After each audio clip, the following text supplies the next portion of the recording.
How to verify BTC on Robinhood. Verify your identity. Complete identity verification by submitting a government-issued ID and a live photo. This process may take up to 5 business days. Enable two-factor authentication, 2FA.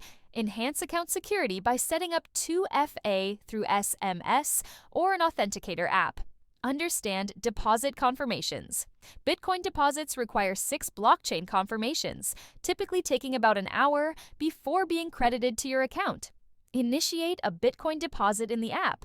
Navigate to the Crypto section, select Bitcoin, and tap Receive to obtain your unique BTC wallet address for deposits.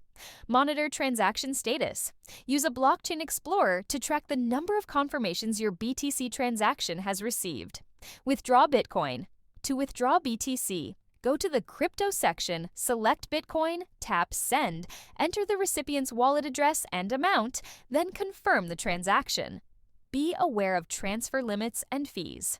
You can send up to $5,000 worth of crypto or make up to 10 transfers within a 24-hour period. Each transfer incurs a network fee, which varies based on the cryptocurrency and network traffic. Stay informed about supported coins. Ensure the cryptocurrencies you wish to trade are supported by Robinhood, as not all coins available for trading can be transferred. By following these steps, you can effectively verify and manage Bitcoin transactions on Robinhood.